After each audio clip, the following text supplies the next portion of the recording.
Welcome to Kanagia Study Material Today. Topic: What is a Google? Google क्या है?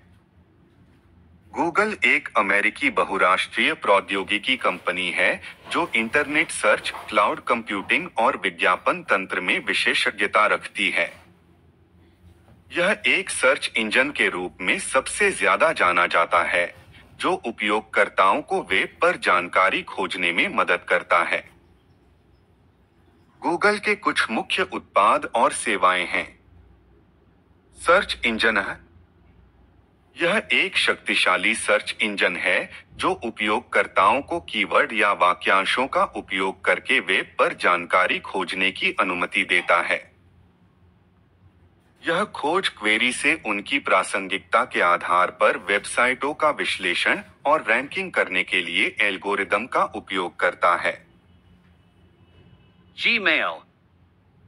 यह एक ईमेल सेवा है जो उपयोगकर्ताओं को ईमेल भेजने, प्राप्त करने और प्रबंधित करने की अनुमति देती है। Google Maps. यह एक मैपिंग सेवा है जो उपयोगकर्ताओं को स्थान, रास्ते और नेविगेशन प्रदान करती है। YouTube. यह एक वीडियो शेयरिंग प्लेटफॉर्म है जो उपयोगकर्ताओं को वीडियो देखने और अपलोड करने की अनुमति देता है।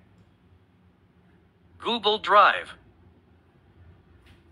यह एक ऑनलाइन फाइल स्टोरेज और दस्तावेज साझा करने की सेवा है। Google Chrome. यह एक वेब ब्राउज़र है जो उपयोगकर्ताओं को वेब पेजों को देखने की अनुमति देता है। Androids. यह दुनिया का सबसे लोकप्रिय मोबाइल ऑपरेटिंग सिस्टम है। गूगल का लक्ष्य दुनिया की जानकारी को व्यवस्थित करना और इसे सार्वभौमिक रूप से सुलभ और उपयोगी बनाना है। गूगल का इतिहास। गूगल की शुरुआत 1996 में एक रिसर्च परियोजना के दौरान लैरी पेज तथा सर्गेई ब्रिन ने की। उस वक्त लैरी और सर्गी स्टैनफोर्ड विश्वविद्यालय, कैलिफोर्निया में पीएचडी के छात्र थे। उस समय पारंपरिक सर्च इंजन सुझाव रिजल्ट की वरीयता वेब पेज पर सर्च टर्म की गणना से तय करते थे, जबकि लैरी और सर्गेई के अनुसार एक अच्छा सर्च सिस्टम वह होगा जो वेब पेजों के ताल्लुक का विश्लेषण करे। इस नए तकनीक को उन्होंने पेज रैंक का नाम दिया। इस तकनीक में किसी वेबसाइट की प्रासंगिकता योग्यता का अनुमान, वेब पेजों की गिनती तथा उन पेजों की प्रतिष्ठा जो आरंभिक वेबसाइट को लिंक करते हैं के आधार पर लगाया जाता है। 1996 में आईडीडी इंफॉर्मेशन सर्विसेज के रॉबिन ली ने रैंकडेक्स नामक एक छोटा सर्च इंजन बनाया था, जो इसी 1996 में आईडीडी इंफॉर्मेशन सर्विसेज के रॉबिन ली ने रैंकडेक्स नामक एक छोटा सर्च इंजन बनाया था, जो इसी तकनीक पर काम कर रहा था। रैंकडेक्स की तकनीक को ली ने पेटेंट करवा लिया और बाद में इसी तकनीक पर उन्होंने बाइडू नामक कंपनी की चीन में स्थापना की।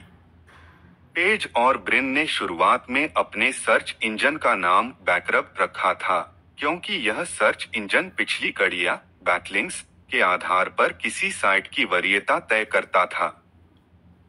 अंततः पेज और ब्रिन ने अपने सर्च इंजन का नाम गूगल रखा।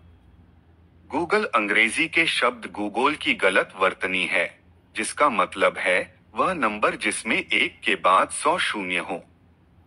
नाम गूगल इस बात को दर्शाता है कि कंपनी का सर्च इंजन लोगों के लिए जानकारी बड़ी मात्रा में उपलब्ध करने के लिए कार्यरत है। अपने शुरुआती दिनों में गूगल स्टैनफोर्ड विश्वविद्यालय की वेबसाइट के अधीन google.stanford.edu नामक डोमेन से चला। गूगल के लिए उसका डोमेन नाम 15 सितंबर 1997 को पंजीकृत हुआ। सितंबर 4, 1998 को इसे एक निजी आयोजित कंपनी में निगमित किया गया। कंपनी का पहला कार्यालय सुसान वोजसिकी, उनकी दोस्त के गराज मेलो पार्क, कैलिफोर्निया में स्थापित हुआ। क्रेग सिल्वरस्टीन व एक साथी पीएचडी छात्र कंपनी के पहले कर्मचारी बने। वित्तीय और आरंभिक सार्वजनिक सेवाएं। गूगल के निगमन से पहले ही एंडी बेक्टोल्शीम, सन माइक्रोसिस्टम्स के सहसंस्थापक, ने अगस्त 1998 में गूगल को $1 लाख की वित्तीय सहायता दी।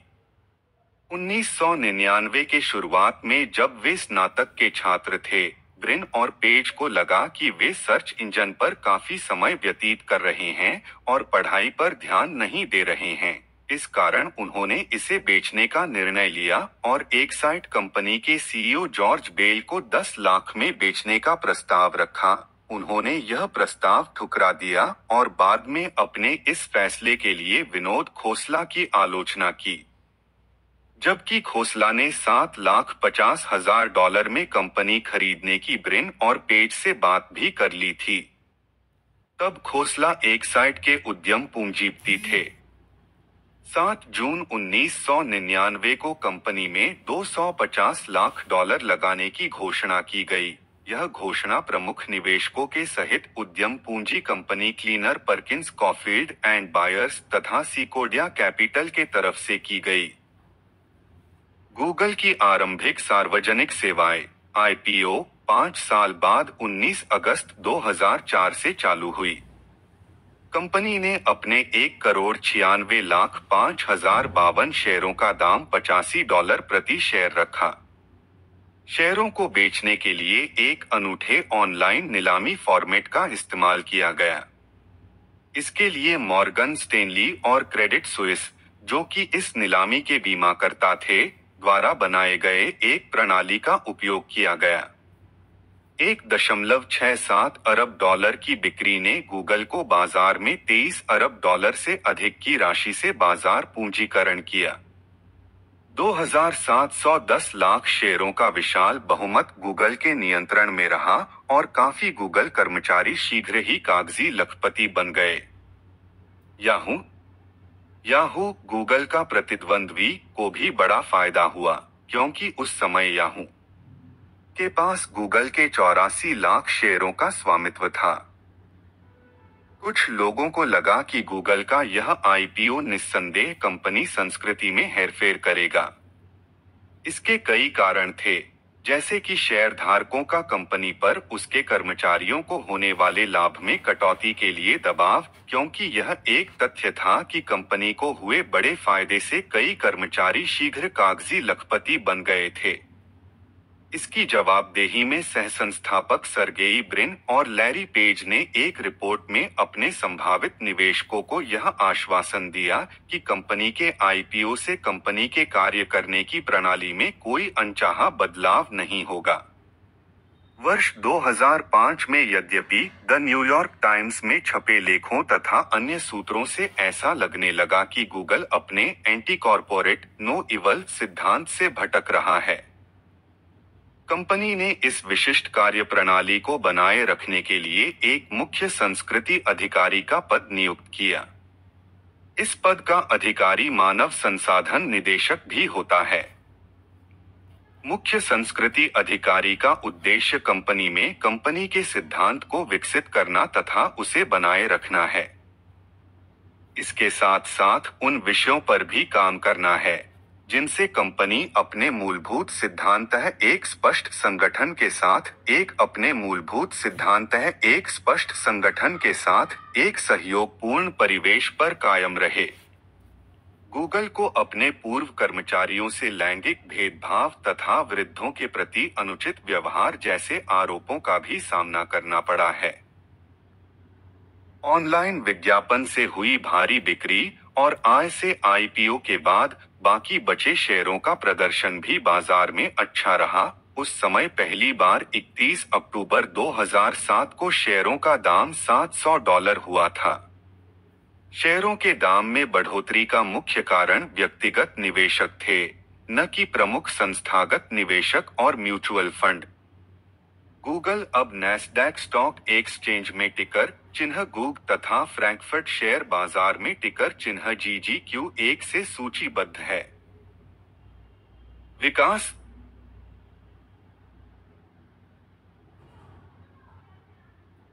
मार्च 1999 में कंपनी ने अपने कार्यालयों को पालो अल्टो, कैलिफोर्निया में स्थानांतरित किया, जो कि कई अन्य बड़ी सिलिकॉन वैली कंपनियों का ठिकाना है।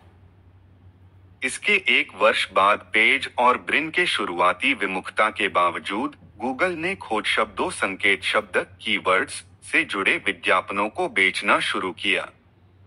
खोज पृष्ठ को साफ सुथरा तथा गति बनाए रखने के लिए विज्ञापन केवल पाठ आधारित थे। संकेत शब्द की बिक्री उसकी बोली तथा क्लिकों के संयोजन के आधार पर की जाती थी। इसके लिए न्यूनतम बोली 5 सेंट प्रति क्लिक थी। संकेत शब्द से विज्ञापनों को बेचने का यह मॉडल पहली बार GoTo.com आइडिया लैब के बिल ग्रॉस का एक उपोत्पाद द्वारा किया गया।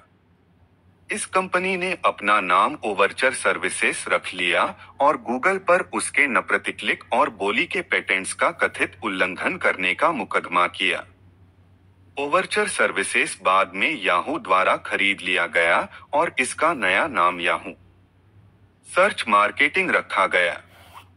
पेटेंट्स के उल्लंघन का मामला आपस में सुलझा लिया गया। इसके लिए गूगल ने अपने सामान्य शेयरों में से कुछ की हिस्सेदारी याहू को दी और उसके बदले पेटेंट्स का शाश्वत लाइसेंस अपने नाम करवा लिया।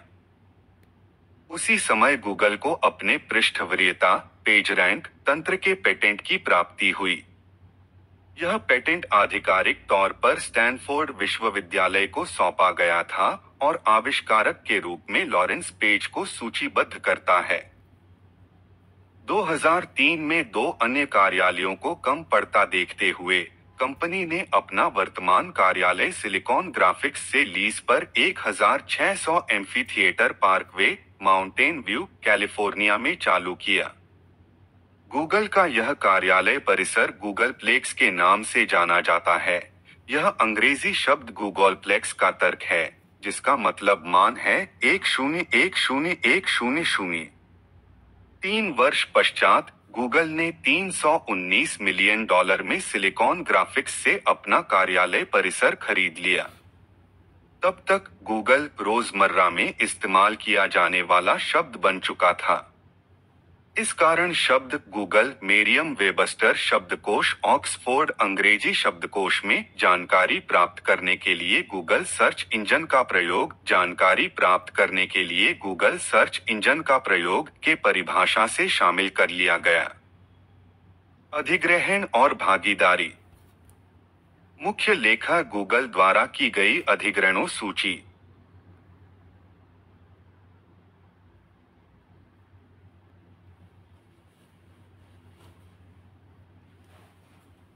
दो 2001 से गूगल ने मुख्यतया लघु उद्यम पूंजी कंपनियों पर अपना ध्यान केंद्रित करते हुए कई कंपनियों को अधिकृत किया। 2004 में गूगल ने कीहोल निक को अधिकृत किया। उस समय कीहोल ने अर्थ व्यूवर नाम से एक सॉफ्टवेयर तैयार किया था जो पृथ्वी का त्रिआयामी दृश्य प्रदर्शित करता था। 2005 में गूगल ने इसे गूगल अर्थ का नाम दिया। 2007 में गूगल ने ऑनलाइन वीडियो साइट YouTube को $1.65 अरब में खरीद लिया। 13 अप्रैल 2007 को गूगल ने डबलक्लिक नामक कंपनी को $3.1 अरब में अधिकृत किया। इस अधिग्रहण से गूगल को डबलक्लिक के साथ साथ उसके वेब प्रकाशकों और विज्ञापन एजेंसियों से अच्छे संबंधों की अमूल्य प्राप्ति हुई। बाद में उसी वर्ष गूगल ने $50 मिलियन में ग्रैंड सेंट्रल को खरीदा। इसे बाद में गूगल वॉयस का नाम दिया गया। 5 अगस्त 2009 को गूगल ने अपनी पहली सार्वजनिक कंपनी वीडियो सॉफ्टवेयर निर्माता ऑन2 टेक्नोलॉजीज को $106.5 मिलियन में अधिकृत किया। गूगल ने आर्थर्क, एक सामाजिक नेटवर्क खोज इंजन को $50 मिलियन में अधिकृत किया। गूगल ने अपनी आंतरिक ब्लॉग में टिप्पणी की, हम सहकारिता के लिए अग्रसर हैं, ताकि हम देख सकें कि हम इसे कहां तक ले जा पाते हैं। और अप्रैल 2010 में गूगल ने एक छोटे हार्डवेयर उद्यम एग्निलक्स के अधिकरण की घोषणा की। कई कंपनियों को खरीदने के साथ साथ गूगल ने अन्य कई संगठनों के साथ शोध से लेकर विज्ञापन के क्षेत्र में भागीदारी की। 2005 में गूगल ने नासा एमएस अनुसंधान केंद्र के साथ 1,000,000 वर्ग फुट 93,000 वर्ग मीटर कार्यालय क्षेत्र के निर्माण के लिए भागीदारी की। इन कार्यालयों का उपयोग बड़े पैमाने पर डेटा प्रबंधन, नैनो तकनीक, वितरित संगणन तथा अंतरिक्ष उद्योग के उद्यम से जुड़े परियोजनाओं पर शोध करने के लिए किया जाएगा। उसी वर्ष अक्टूबर में गूगल ने सन माइक्रोसिस्टम्स से एक दूसरे की तकनीकों का आदान प्रदान और वितरण के लिए भागीदारी की। कंपनी ने टाइम वार्नर के एओएल के साथ एक दूसरे की वीडियो खोज सेवाओं में वृद्धि के लिए भागीदारी की। गूगल की 2005 में हुई कई भागीदारियों में मोबाइल यंत्रों के लिए मोबी शीर्ष स्तरीय डोमेन का वित्तीयन तथा बड़ी कंपनियां जैसे माइक्रोसॉफ्ट, नोकिया और एरिक्सन शामिल हैं। गूगल ने मोबाइल विज्ञापन बाजार को देखते हुए एडसेंस फॉर मोबाइल चालू किया। विज्ञापन जगत में अपनी पहुंच आगे बढ़ाते हुए गूगल और न्यूज कॉरपोरेशन के फॉक्स इंटरैक्टिव मीडिया ने लोकप्रिय सामाजिक नेटवर्किंग साइट माइस्पेस पर खोज और विज्ञापन प्रदान करने के लिए $900 मिलियन का समझौता किया। अक्टूबर 2006 में गूगल ने वीडियो शेयरिंग साइट यूट्यूब को $165 अरब में अधिकृत करने की घोषणा की। 13 नवंबर 2006 को इस सौदे को अंतिम रूप दिया गया। गूगल यूट्यूब चलाने के खर्च का विस्तृत आंकड़े प्रस्तुत नहीं करता है और 2007 में यूट्यूब के राजस्व की एक नियामक सूची में गूगल ने उसे अनावश्यक बताया। जून 2008 में अंग्रेजी मैगजीन फॉर्ब्स में छपे एक लेख के अनुसार विज्ञापनों की बिक्री में हुई वृद्धि से 2008 में यूट्यूब ने $200 मिलियन अमेरिकी कमाया। 2007 में गूगल ने नोरैड ट्रैक्स सांता, एक सेवा जो क्रिसमस की पूर्व संध्या पर सांता क्लॉस के यात्रा का अनुकरण करने का दावा करती है, का प्रयोजन भूतपूर्व प्रायोजक एओएल को विस्थापित करते हुए गूगल अर्थ के माध्यम से सांता का अनुकरण पहली बार त्रिआयाम 3D में चालू किया। गूगल स्वामित्व के अधीन यूट्यूब पर नोराड ट्रैक्स सांता को एक नया चैनल भी मिल गया। 12 मृत कड़ियां।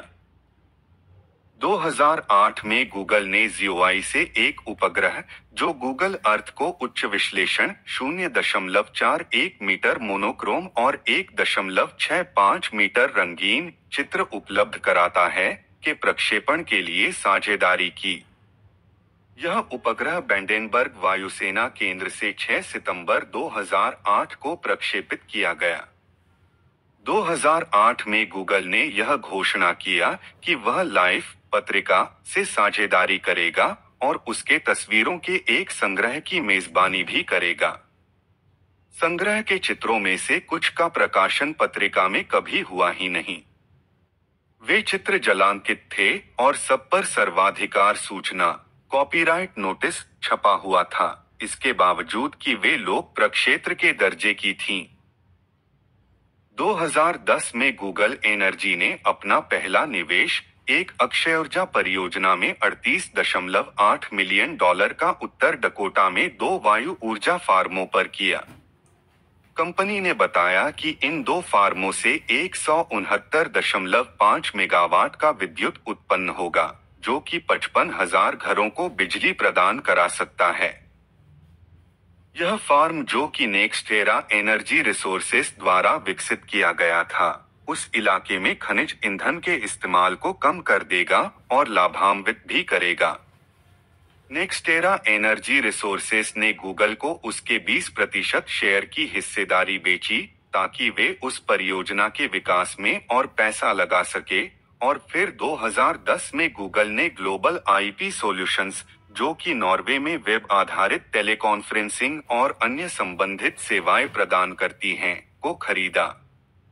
इस अधिग्रहण से गूगल ने टेलीफोन शैली की सेवाओं को अपनी उत्पादों सूची में जोड़ लिया। 27 मई 2010 को गूगल ने मोबाइल विज्ञापन नेटवर्क एडमोब के अधिग्रहण की घोषणा की। यह अधिग्रहण संघीय व्यापार आयोग द्वारा की गई इस अधिग्रहण के छानबीन के बाद हुआ। गूगल ने इस अधिग्रहण के लागत की व्याख्या नहीं की। जुलाई 2010 में गूगल ने आयोवा वाइंड फार्म से 114 मेगावाट की ऊर्जा अगले 20 वर्षों तक खरीदने का समझौता किया। 4 अप्रैल 2011 को द ग्लोब एंड मेल की एक रिपोर्ट में कहा गया कि गूगल ने 6000 नॉटेल नेटवर्क पैटेंट के लिए $900 मिलियन की बोली लगाई है। उत्पाद और सेवाएं। विज्ञापन। गूगल की आय का 99% भाग उसके विज्ञापन कार्यक्रमों से आता है। 2006 के वित्तीय वर्ष में कंपनी ने कुल $10.492 अरब विज्ञापन से और केवल $112 मिलियन लाइसेंस प्राप्ति और अन्य स्रोतों से कमाने की सूचना दी। ऑनलाइन विज्ञापन के बाजार में गूगल ने अपने कई नव उत्पादों को कार्यान्वित किया है। इस कारण गूगल बाजार के शीर्ष आढ़तिया ब्रोकरों में से है। डबल क्लिक कंपनी के तकनीक का इस्तेमाल करके गूगल प्रयोक्ता के हित तथा उन विज्ञापनों को लक्षित करती है जो अपने तथा प्रयोक्ता के संदर्भ में प्रासंगिक है। गूगल विश्लेषिकी गूगल एनालिटिक्स वेबसाइट के मालिकों को लोगों द्वारा उनकी वेबसाइट के इस्तेमाल की जानकारी प्राप्त कराता है। उदाहरण के लिए किसी पेज पर सभी लिंक्स के क्लिक दर पर रखना। गूगल विज्ञापन एक 2 भाग कार्यक्रम में तीसरे पक्ष की वेबसाइट पर रखा जा सकता है। गूगल एडवर्ड्स विज्ञापनकर्ता को गूगल के नेटवर्क में विज्ञापन प्रदर्शित करने की अनुमति न प्रतिक्लिक या ऋण प्रतिदर्शन की योजना के द्वारा देता है। समान सेवा गूगल एडसेंस वेबसाइट धारकों को विज्ञापन उनके वेबसाइट पर प्रदर्शित करने तथा विज्ञापन के प्रति क्लिक पर पैसे कमाने की अनुमति देता है। क्लिक धोखाधड़ी किसी व्यक्ति या स्वचालित स्क्रिप्ट का बिना किसी दिलचस्पी से उत्पादों के विज्ञापनों पर क्लिक करना से निपटने में गूगल की असमर्थता इस कार्यक्रम के कई नुकसान और आलोचनाओं में से एक है, जिस कारण क्लिक धोखाधड़ी किसी व्यक्ति या स्वचालित स्क्रिप्ट का बिना किसी दिलचस्पी से उत्पादों के विज्ञापनों पर क्लिक करना से निपटने में गूगल की असमर्थता इस कार्यक्रम के कई नुकसान और आलोचनाओं में से एक है, जिस कारण विज्ञापनकर्ता को अनावश्यक भुगतान करना पड़ता है। 2006 की उद्योग रिपोर्टों में यह दावा किया गया कि लगभग 14 से 20% क्लिक कपटी या अमान्य थे। इसके अलावा गूगल की खोज के भीतर खोज सेवा पर भी विवाद हुआ है, जिसमें एक माध्यमिक खोज बॉक्स किसी वेबसाइट के भीतर उपयोगकर्ता को खोज करने में मदद करता है। शीघ्र ही यह बताया गया कि जब खोज के भीतर खोज सेवा का प्रयोग किसी विशेष कंपनी के लिए किया जाता, तब संबंधित विज्ञापनों के साथ साथ प्रतियोगी तथा प्रतिद्वंदी कंपनियों के विज्ञापन भी दर्शित होते थे, जिस कारण कई उपयोगकर्ता साइट से बाहर निकल जाते थे। गूगल के विज्ञापन कार्यक्रम के खिलाफ एक और शिकायत विज्ञापनदाताओं की उनके सेंसरशिप है। हालांकि कई मामले डिजिटल मिलेनियम कॉपीराइट अधिनियम के अनुपालन में दिलचस्पी रखते हैं। उदाहरण के लिए फरवरी 2003 में गूगल ने ओशियाना, एक गैर सरकारी संस्था है जो एक प्रमुख क्रूज जहाज की मलजल उपचार पद्धतियों का विरोध कर रही थी, का विज्ञापन दिखाना बंद कर दिया था। उस समय गूगल ने संपादकीय नीति उद्धृत करते हुए कहा, गूगल ऐसे विज्ञापन या साइट स्वीकार नहीं करता है जो अन्य व्यक्तियों, समूहों या संगठनों के खिलाफ वकालत करता हो। इस नीति को बाद में बदल दिया गया। जून 2008 में गूगल ने याहू के साथ एक विज्ञापन संबंधी समझौता किया, जिसमें याहू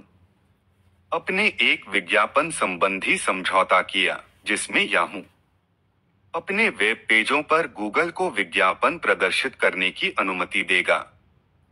दोनों कंपनियों के बीच यह गठबंधन कभी पूरा न हो सका क्योंकि अमेरिकी न्याय विभाग को लगा कि यह गठबंधन अविश्वसनीयता, स्पर्धारोधी तत्वों को जन्म देगा। परिणामस्वरूप गूगल ने नवंबर 2008 में सभी सौदे वापस ले लिए। अपने उत्पादों के विज्ञापन के एक प्रयास में गूगल ने डेमो स्लैम नामक वेबसाइट का शुभारंभ किया, जो उसके उत्पादों के तकनीकी का वर्णन करने के लिए विकसित किया गया। हर सप्ताह 2 टीमों को नए संदर्भों में गूगल की तकनीक लगाने पर प्रतिस्पर्धा होती है। सर्च इंजन जर्नल ने बताया कि डेमो स्लैम एक ऐसी जगह है जहां रचनात्मक तथा तकनीकी की समझ रखने वाले लोग दुनिया के बाकी लोगों को दुनिया की नवीनतम और महानतम प्रौद्योगिकी समझाने के लिए वीडियो बना सकते हैं। सर्च खोज इंजन।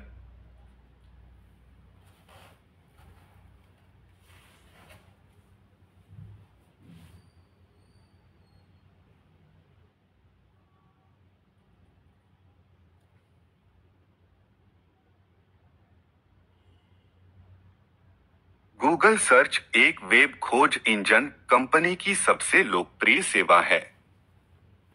नवंबर 2009 में कॉमस्कोर द्वारा प्रकाशित एक शोध के अनुसार गूगल संयुक्त राष्ट्र अमेरिका के बाजार में प्रमुख खोज इंजन है, जिसकी बाजार में 65.6% की हिस्सेदारी है। गूगल अरबों वेब पृष्ठों को अनुक्रमित करता है ताकि उपयोगकर्ता खोज शब्दों और प्रचालकों ऑपरेटरों के प्रयोग के माध्यम से सही जानकारी की खोज कर सके। इसकी लोकप्रियता के बावजूद गूगल सर्च को कई संगठनों से आलोचना मिली है। 2003 में न्यूयॉर्क टाइम्स ने गूगल अनुक्रमण के बारे में शिकायत की। उसने अपने साइट के सामग्री की गूगल कैशिंग को उस सामग्री पर लागू उनके कॉपीराइट का उल्लंघन बताया। इस मामले में नेवादा के संयुक्त राज्य जिला न्यायालय ने फील्ड बनाम गूगल और पार्कर बनाम गूगल का फैसला गूगल के पक्ष में सुनाया। इसके अलावा प्रकाशन द हैकर क्वार्टरली ने उन शब्दों की एक ऐसी सूची तैयार की है जिनमें इस दिग्गज कंपनी की नई त्वरित खोज सुविधा खोज नहीं करेगी। गूगल वॉच ने गूगल पेजरैंक एल्गोरिथम की आलोचना करते हुए कहा कि यह नई वेबसाइटों के खिलाफ भेदभाव और स्थापित साइटों के पक्ष में है, और गूगल और एनएसए और सीआईए के बीच संबंध होने का आरोप लगाया। आलोचना के बावजूद बुनियादी खोज इंजन विशिष्ट सेवाओं जैसे कि छवि खोज इंजन, गूगल समाचार खोज साइट, गूगल नक्शा और अन्य सहित फैल गया है। 2006 की शुरुआत में कंपनी ने गूगल वीडियो का शुभारंभ किया, जिसका प्रयोग उपयोगकर्ता इंटरनेट पर वीडियो अपलोड, खोज और देखने के लिए कर सकते हैं। 2009 में तथापि खोज सेवा के पहलू पर ध्यान केंद्रित करने के लिए गूगल ने गूगल वीडियो में अपलोड की सेवा बंद कर दी। यहां तक कि उपयोगकर्ता के कंप्यूटर में फाइलों की खोज के लिए गूगल ने गूगल डेस्कटॉप विकसित किया। गूगल की खोज में सबसे हाल ही की गतिविधि संयुक्त राज्य पेटेंट और ट्रेडमार्क कार्यालय से साझेदारी की है, जिससे पेटेंट और ट्रेडमार्क के बारे में जानकारी मुफ्त में उपलब्ध होगी। गूगल बुक्स एक और विवादास्पद खोज सेवा है जिसकी गूगल मेजबानी करता है। कंपनी ने पुस्तकों की स्कैनिंग तथा सीमित पूर्वावलोकन और अनुमति के साथ पुस्तकों की पूर्ण अपलोडिंग अपने नए पुस्तक खोज इंजन में चालू किया। 2005 में ऑथर्स गिल्ड, एक समूह जो 8000 अमेरिकी लेखकों का प्रतिनिधित्व करता है, ने न्यूयॉर्क शहर के एक संघीय अदालत में इस नई सेवा पर गूगल के खिलाफ एक वर्ग कार्रवाई मुकदमा दायर किया। पुस्तकों के संबंध में गूगल ने कहा है कि यह सेवा कॉपीराइट कानून के सभी मौजूदा और ऐतिहासिक अनुप्रयोगों का अनुपालन करती है। अंततः एक संशोधित निपटान के लिए 2009 में गूगल ने स्कैनिंग अमेरिका, ब्रिटेन, ऑस्ट्रेलिया और कनाडा की किताबों तक सीमित कर दिया। इसके अलावा पेरिस सिविल कोर्ट ने 2009 के अंत में गूगल के खिलाफ उसके डेटाबेस से ला मार्टिनियर एडिशन डू स्यूल का काम हटाने का फैसला सुनाया। Amazon.com से आगे निकलने के लिए गूगल नई किताबों का डिजिटल संस्करण बेचने की योजना कर रहा है। इसी तरह नवागंतुक बिंग के जवाब में 21 जुलाई 2010 को गूगल ने अपने छवि खोज में अंगूठकार का प्रवाहित क्रम चालू किया, जो इंगित करने पर फैल बड़े हो जाते हैं। हालांकि वेब खोज अभी भी एक थोक बैच प्रति पृष्ठ के प्रारूप के अनुसार दिखाई देते हैं। 23 जुलाई 2010 से कुछ अंग्रेजी शब्दों के शब्दकोश परिभाषा वेब खोजों के लिए लिंक किए गए परिणामों के ऊपर दिखने लगे। उच्च गुणवत्ता को महत्व देते हुए मार्च 2011 में गूगल ने अपना एल्गोरिथम परिवर्तित किया। आय और आंकड़े। गूगल की पेरेंट कंपनी अल्फाबेट का 80% से अधिक राजस्व गूगल विज्ञापनों से आता है, जिसने वर्ष 2023 में $237 बिलियन का राजस्व अर्जित किया था। गूगल एक दशक से अधिक समय से ऑनलाइन विज्ञापन में मार्केट लीडर रहा है। गूगल सर्च इसकी सबसे लाभप्रद इकाई है, जो गूगल के विज्ञापन राजस्व का 71% और अल्फाबेट के कुल राजस्व का 57% था। उत्पादकता उपकरण।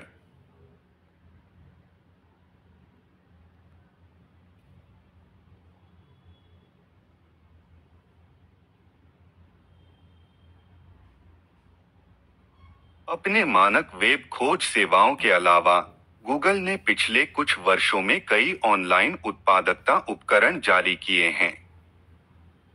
जीमेल गूगल द्वारा एक मुफ्त वेबमेल सेवा है, जो उस वक्त निमंत्रण आधारित बीटा कार्यक्रम के रूप में 1 अप्रैल 2004 को शुरू किया गया और 7 फरवरी 2007 को आम जनता के लिए उपलब्ध कर दिया गया। इस सेवा को बीटा स्थिति से 7 जुलाई 2009 को उन्नत किया गया। उस समय इस सेवा के 146 मिलियन मासिक प्रयोक्ता थे। यह ऑनलाइन ईमेल कोई पहली ऐसी सेवा होगी जो 1 गीगाबाइट भंडारण के लिए प्रदान करेगी तथा किसी इंटरनेट फोरम की तरह एक ही वार्तालाप के लिए भेजे गए ईमेलों को एक सूत्र में रखने वाली पहली सेवा होगी। यह सेवा वर्तमान में 7400 मेगाबाइट से भी अधिक भंडारण मुफ्त में प्रदान करती है और अतिरिक्त भंडारण जो 20 जीबी से 16 टेराबाइट है, 0.25 अमेरिकी डॉलर प्रति जीबी प्रति वर्ष के दर से उपलब्ध है। इसके अलावा एजैक्स, एक प्रोग्रामिंग तकनीक जो वेब पेजों को बिना ताज़ा रिफ्रेश किए संवादात्मक बनाता है, के अग्रणी इस्तेमाल के लिए जीमेल सॉफ्टवेयर डेवलपर्स के बीच जाना जाता है।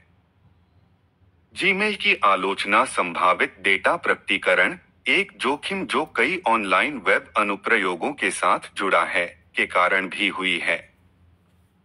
स्टीव बाल्मर, माइक्रोसॉफ्ट के सीईओ, लिस फिगेरोआ, मार्क रैश और गूगल वॉच के संपादकों का मानना है कि जीमेल में ईमेल संदेशों का प्रसंस्करण यथार्थ उपयोग की सीमा के बाहर है, लेकिन गूगल का दावा है कि जीमेल को या उससे भेजा जाने वाला मेल कभी भी खाता धारक के अलावा किसी अन्य व्यक्ति द्वारा नहीं पढ़ा जाता और उनका प्रयोग केवल विज्ञापनों की प्रासंगिकता में सुधार लाने के लिए किया जाता है। गूगल डॉक्स गूगल की उत्पादकता समूह का एक उत्पाद है जो उपयोगकर्ताओं को माइक्रोसॉफ्ट वर्ड जैसा एक ऑनलाइन परिवेश में सृजन, संपादन और दस्तावेजों के मिलाप की सुविधा देता है।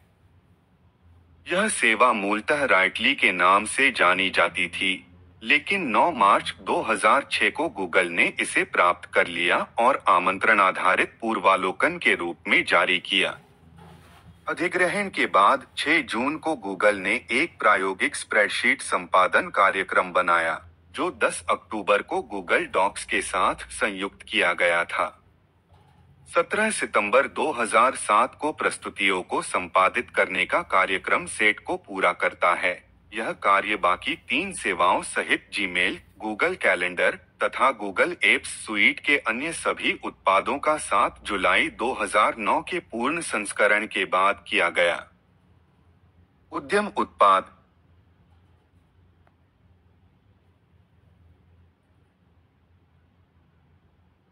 गूगल का उद्यम बाजार में प्रवेश फरवरी 2002 में के साथ हुआ। गूगल खोज उपकरण, जो बड़े संगठनों को खोज तकनीक प्रदान करने की ओर लक्षित है। गूगल ने छोटे संगठनों को ध्यान में रखते हुए मिनी 3 साल बाद बाजार में उतारा। 2006 के अंत में गूगल ने परिपाटी कस्टम खोज व्यवसाय संस्करण बेचना चालू किया, जिससे ग्राहकों को google.com के सूची में विज्ञापन मुक्त विंडो उपलब्ध होता है। 2008 में इस सेवा का नाम गूगल साइट सर्च रख दिया गया। गूगल के उद्यम उत्पादों में से एक उत्पाद गूगल एप्स प्रीमियर संस्करण है।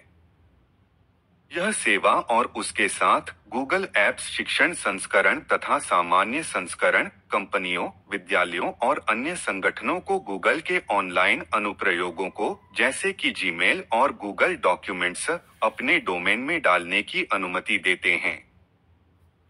प्रीमियर संस्करण विशेष रूप से सामान्य संस्करण से अधिक सुविधाएं, जैसे कि अधिक डिस्क स्पेस, एपीआई का उपयोग और प्रीमियम सहायता $50 प्रति उपयोगकर्ता प्रति वर्ष के दर से प्रदान करता है। गूगल एप्स का एक बड़ा कार्यान्वयन 38,000 उपयोगकर्ताओं के साथ थंडर बे, ओंटारियो, कनाडा में लेकहेड विश्वविद्यालय में किया गया है। उसी वर्ष गूगल एप्स शुरू किया गया। गूगल ने पोस्तिनी को अधिकृत किया और गूगल ने इस कंपनी के सुरक्षा प्रौद्योगिकी को गूगल एप्स से गूगल पोस्तिनी सेवाएं के अंतर्गत संगठित किया। गूगल ट्रांसलेट एक सर्वर साइड मशीन अनुवाद सेवा है, जो 35 अलग भाषाओं के बीच अनुवाद कर सकता है। ब्राउज़र एक्सटेंशन ब्राउज़र से गूगल अनुवाद और आसान कर देते हैं। सॉफ्टवेयर कोश भाषा विज्ञान तकनीक का उपयोग करता है, जहां प्रोग्राम पेशेवर अनुवाद दस्तावेजों से विशेष रूप से संयुक्त राष्ट्र और यूरोपीय संसद की कार्यवाही से सीखता है। इसके अलावा एक बेहतर अनुवाद सुविधा अनुवादित पाठ के साथ जोड़ा गया है, जो उपयोगकर्ता को गलत या अमानक अनुवाद संकेत करने की अनुमति देता है। गूगल ने 2002 में गूगल न्यूज़ सेवा प्रारंभ किया था। इस साइट ने घोषणा की कि कंपनी ने एक बेहद असामान्य साइट बनाई है, जो समाचार के संकलन की सेवा बिना किसी मानवीय हस्तक्षेप के कंप्यूटर एल्गोरिदम द्वारा प्रदान करती है।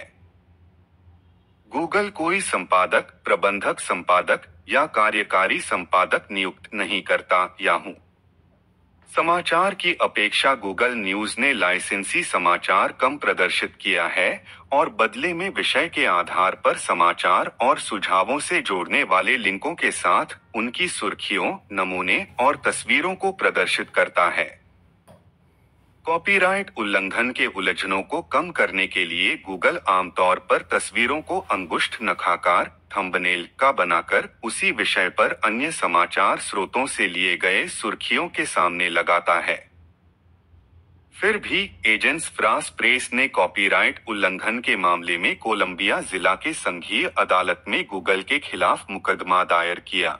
वह मुकदमा जिसे गूगल ने एक अज्ञात राशि देकर एक नियम के अंतर्गत एएफपी के लेखों का पूर्ण पाठ्य लाइसेंस गूगल न्यूज़ पर इस्तेमाल करने के लिए ले लिया। 2006 में गूगल ने सैन फ्रांसिस्को में मुफ्त वायरलेस ब्रॉडबैंड सेवा इंटरनेट सेवा प्रदाता अर्थलिंक के मदद से देने का ऐलान किया।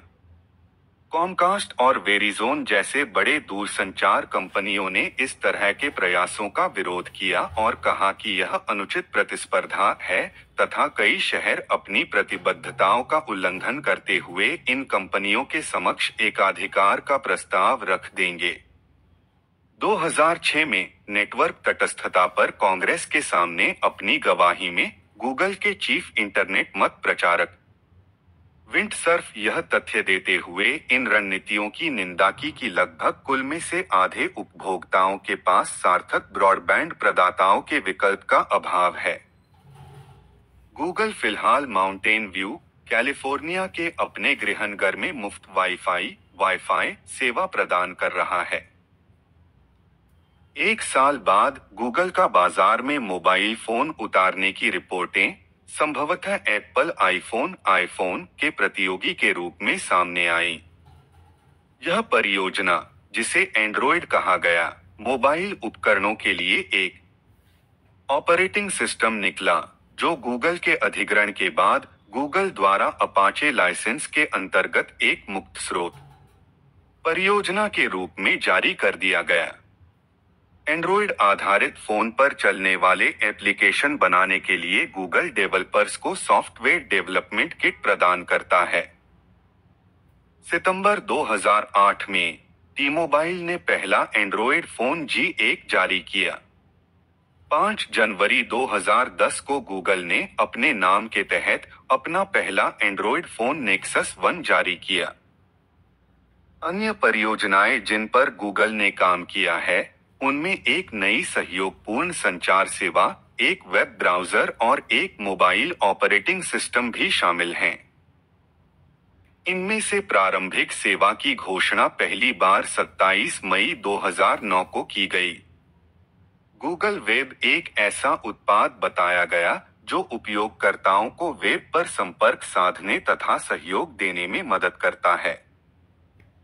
यह गूगल की ईमेल पुनः अभिकल्पित सेवा है, जो रियल टाइम में संपादन, ऑडियो, वीडियो तथा अन्य मीडिया और एक्सटेंशनों के साथ संचार के अनुभव को और अच्छा बना देता है। गूगल वेब डेवलपर पूर्वालोकन में था, जहां इच्छुक उपयोगकर्ताओं को इस सेवा के परीक्षण का अधिकार आमंत्रण पर मिलता था, लेकिन 19 मई 2010 को यह सेवा आम जनता के लिए गूगल I/O के भाषण में जारी कर दी गई। 1 सितंबर 2008 को गूगल ने गूगल क्रोम, एक मुक्त स्रोत वेब ब्राउज़र के आगामी उपलब्धता की पूर्व घोषणा की, जो 2 सितंबर 2008 को जारी कर दिया गया। अगले वर्ष 7 जुलाई 2009 को गूगल ने गूगल क्रोम OS, एक मुक्त स्रोत लिनक्स आधारित ऑपरेटिंग सिस्टम की घोषणा की, जिसमें केवल एक वेब ब्राउज़र है और इसका डिजाइन उपयोगकर्ताओं को उनके गूगल खाते में लॉगिन करने के लिए किया गया है। गूगल के बारे में जानकारी अच्छी लगी तो कन्नौजिया स्टडी मटेरियल को लाइक, कमेंट, शेयर, सब्सक्राइब कीजिए दोस्तों, और ऐसे ही इंटरेस्टिंग और स्टडी मटेरियल के लिए कन्नौजिया स्टडी मटेरियल से जुड़िए। धन्यवाद दोस्तों, मिलते हैं अगले वीडियो में।